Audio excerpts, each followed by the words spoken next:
fill the lives of the inhabitants, the ones there since birth, and the ones who came yesterday, and the ones on their way, until their lives become tedious and the pleasure begins to fade. The core of the city becomes a place not of people, but of machines. A place not of light, but of decay. Time and crowds and wheels have all but crushed what was once the promise of our cities. A good place to work, to play, to live. It is a challenge flung at the people of virtually every major city on earth.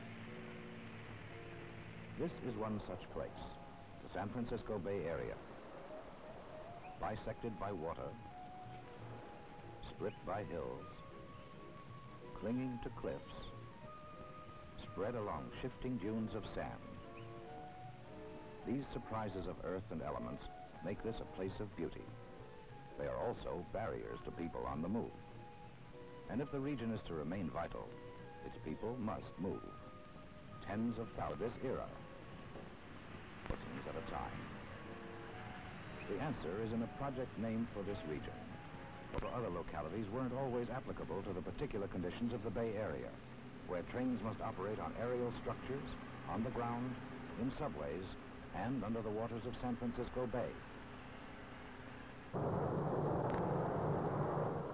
There are many ways to get from one place to another, even on rapid transit.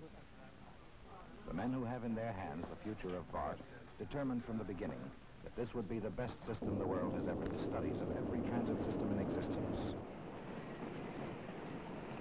And for our citizens, for our business communities, business development, the system of rapid transit is built. It is hereby resolved that a Bay Area Rapid Transit District shall be created to plan and, if approved, to build and operate a regional system.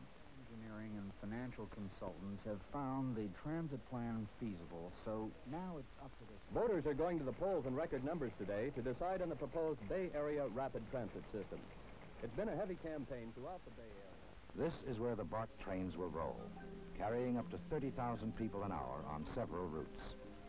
From Concord, or any of the other communities along the eastern branch of BART, by aerial and surface lines, through the Berkeley Hills by tunnel, and on to the Oakland subway.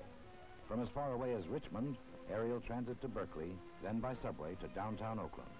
From Fremont, by aerial and ground level train, then beneath the heavily congested streets.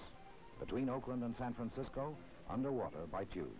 San Francisco, underground, up Market Street, with a surface branch to the west for municipal streetcars, and another branch for BART trains south to Daly City.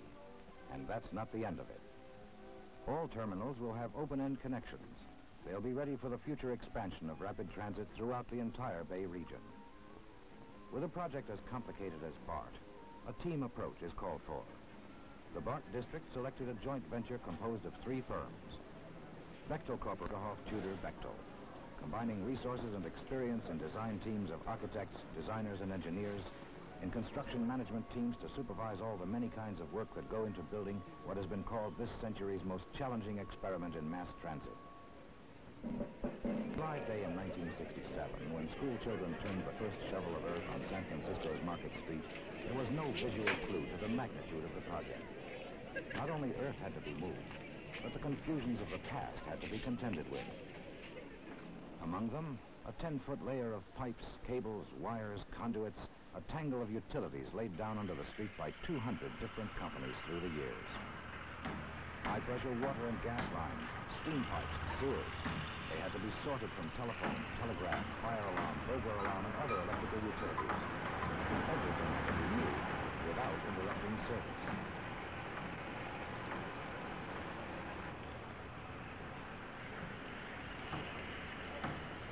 It's a matter of starting at the bottom, under the streets of the cities, under Market Street and Mission Street in San Francisco, under Broadway in Oakland, and Shattuck Avenue in Berkeley.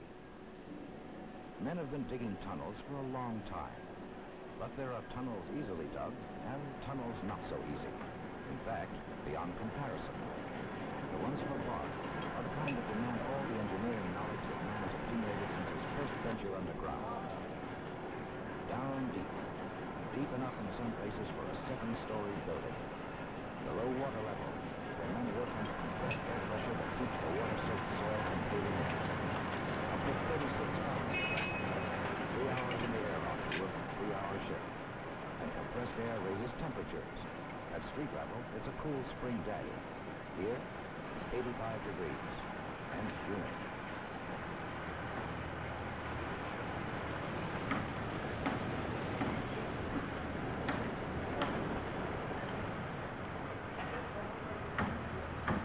Beneath San Francisco, mechanical moles at work.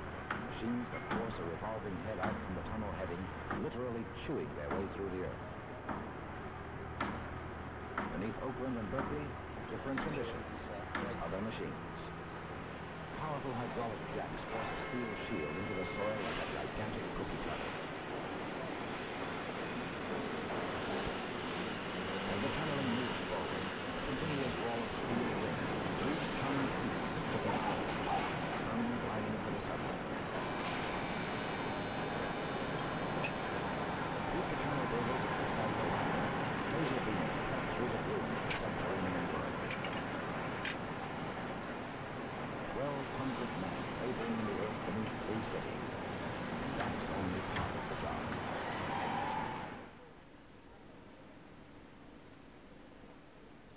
The BART trains will run under San Francisco Bay, and here is what the commuter will be traveling through. Huge prefabricated steel sections, built and launched in a shipyard. Each section is towed to the job site, weighted with gravel, and at the precise time when tide divisions are right, sunk beneath the surface. Again, construction is kept in line by an ingenious application of laser beams. Sighting on lasers both day and night, engineers keep all submarine construction precisely aligned against the ceaseless motion of the bay, the back and forth movement of waves, the up and down movement of tides. Each section of the Transbay tube needs a trench to settle into, which is gouged out of the floor of the bay by a fleet of dredgers and barges.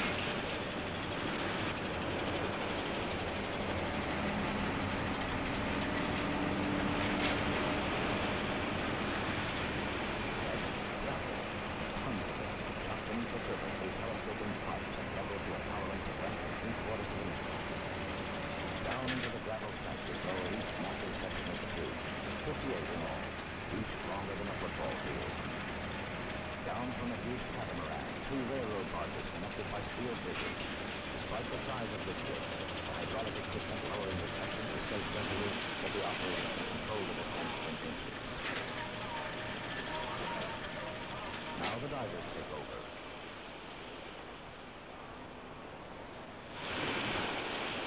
Underwater is not man's element, and the swirling bay tides stir up clouds of silt so thick that much of the work must be done by touch.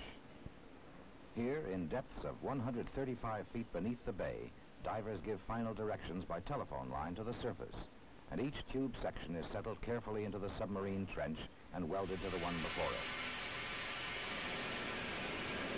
The longest, the deepest structure of its kind ever attempted underwater. 3.5 miles of thick concrete walls encased in welded armor of steel plate, changing horizontal direction twice, vertical direction 6 times. Lying in an area between 2 earthquake faults, the tube is guarded against seismic shock by unique joints which allow it to move in any direction in a thick cushion of mud and edge of rise. As the work moves farther from each shoreline, distances become too great for the men to walk to the job site. They become the first and probably the last cyclists under San Francisco Bay. When it comes to a mountain, the shortest distance is through the center, 1,000 feet below the surface of the Berkeley Hills, traveling directly through a part of the Earth respectfully called the Hayward Fault, one of the most active earthquake zones in the world. 3 miles through 19 geological formations, fantastically tilted, sheared and fractured layers of rock, sandstone, shale, some unstable as powdered rock. Heavy wood with industrial-shaped steel, fitted up on the reinforced concrete wall, and a concrete floor 3 feet high to support the tunnels.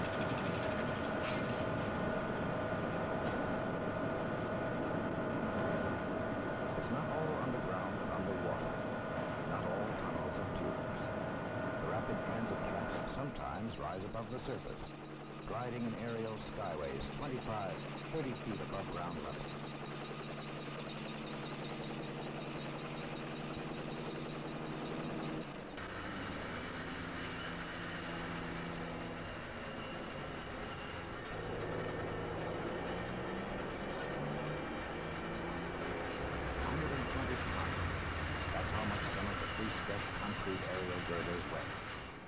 Yet they're graceful, an aesthetic concept that has already received 3 national awards for design excellence.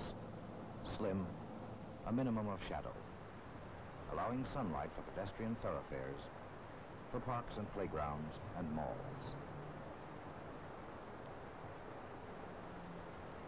BART is not, of course, meant to replace highways, but to supplement them.